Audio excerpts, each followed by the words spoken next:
तो दोस्तों, आज के इस विश्लेषण में हम एक ऐसी दुनिया में गोता लगाने वाले हैं जो प्राचीन होने के साथ साथ अविश्वसनीय रूप से उन्नत भी थी। हम बात कर रहे हैं सिंधु घाटी सभ्यता की। आज हम ये पता लगाएंगे कि सदियों से जमीन के नीचे दबी इस शानदार सभ्यता को आखिर खोजा कैसे गया और आज भी ये अपने भीतर कौन से अनसुलझे रहस्य समेटे हुए हैं।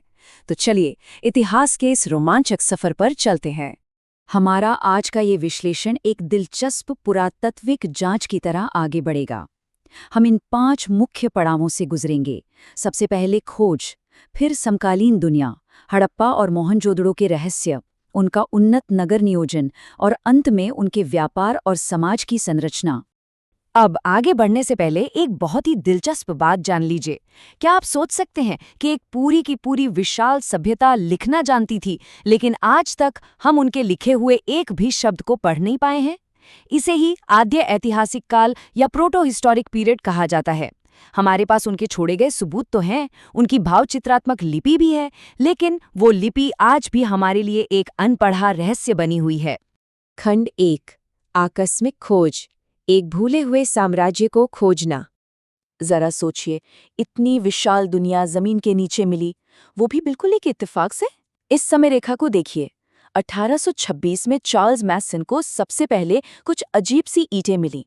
फिर 1856 में जब बर्टन बंधु रेलवे लाइन बिछा रहे थे तो उन्हें वहां से भारी मात्रा में पक्की ईंटें और एक बैल वाली मोहर मिली।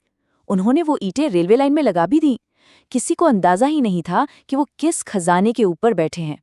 आखिरकार 1921 और 1922 में हड़प्पा और मोहनजोदड़ो की आधिकारिक खुदाई शुरू हुई। तब जाकर दुनिया इस सभ्यता के असली पैमाने से वाकिफ हुई।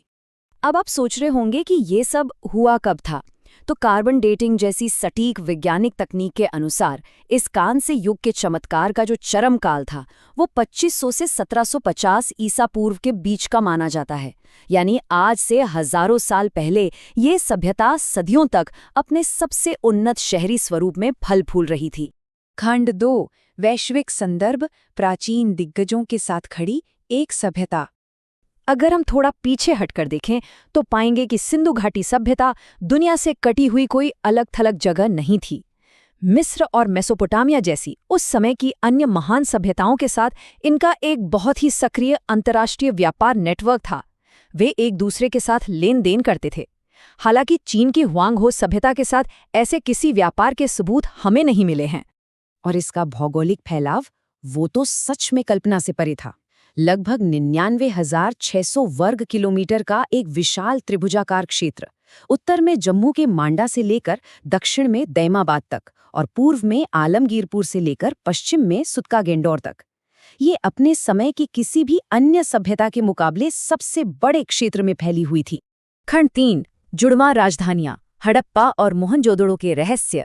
चलिए अब उन 2 प्रमुख शहरों की बात करते हैं जो एक दूसरे से लगभग 640 किलोमीटर दूर थे, जिन्हें सभ्यता की जुड़वां राजधानियां भी कहा जाता है।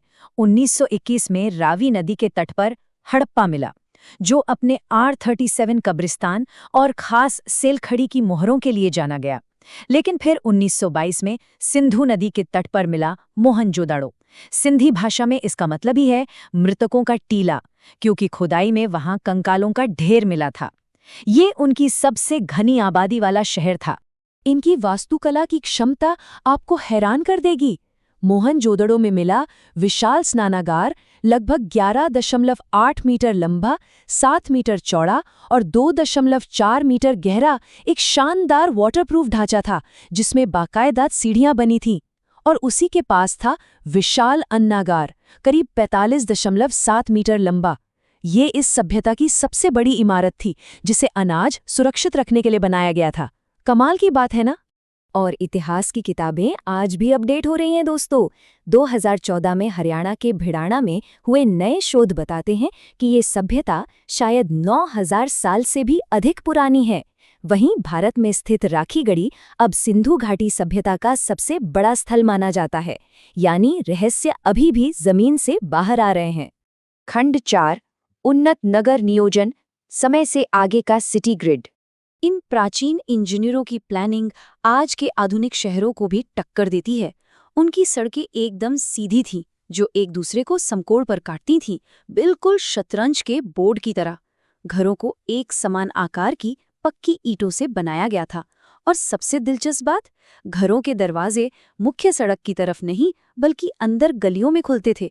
ये दिखाता है कि वे सुरक्षा और ट्रैफिक कंट्रोल को लेकर कितने ज्यादा जागरूक थे। अगर आप उनके समाज के ढांचे को देखें तो शहर आमतौर पर 2 टीलों में बटे थे। एक ऊंचा और किलेबंद पश्चिमी टीला, जहां संभवतः शासक वर्ग और प्रशासन रहते थे, और दूसरा बिना किलेबंदी वाला पूर्वी टीला यानी निचला नगर, जहां आम जनता और श्रमिक रहते थे। ये साफ तौर पर उनके सामाजिक स्तरीकरण को दर्शाता है। लेकिन इतिहास में हमेशा कुछ अपवाद होते हैं, है ना? गुजरात का धौलावीरा एक ऐसा ही शहर था। यहाँ 2 नहीं बल्कि 3 अलग अलग टीले थे। एक मध्य टीला भी था जो शायद वहाँ के बढ़ते हुए मध्यम वर्ग के लिए रहा होगा। और धौलावीरा की जल प्रबंधन प्रणाली, वो इतनी उन्नत थी कि आज के इंजीनियर्स भी उसे देखकर दांतों तले उंगलियां दबा लें। खंड 5, व्यापार और समाज, वाणिज्य, फसलें और संस्कृति। सोचिए, इन व्यवस्थित सड़कों पर चलने वाले लोगों का जीवन कैसा होगा। गुजरात के लोथल को ही ले लीजिए, वहाँ एक पूरा का पूरा डॉकयार्ड या बंदरगाह था, जिससे पता चलता है कि ये समुद्र के रास्ते भी व्यापार करते थे। खेती में ये गेहूं, जौ उगाते थे, और क्या आपको पता है, दुनिया में सबसे पहले कपास उगाने का श्रेय भी इन्हीं को जाता है। साक्ष्यों से ये भी पता चलता है कि ये एक मात्र सत्तात्मक समाज था, यानी महिलाओं के पास निर्णय लेने की अहम शक्तियां थीं।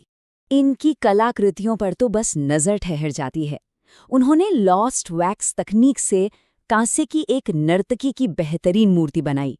इसके अलावा पत्थर से तराशे गए पुरोहित राजा, एक सींग वाले बैल की आकृतियों वाली मोहरें और हमारा परिचित स्वास्तिक चिन्ह, ये सब साफ बताता है कि वे कला, धातु विज्ञान और संस्कृति में कितने ज्यादा आगे थे।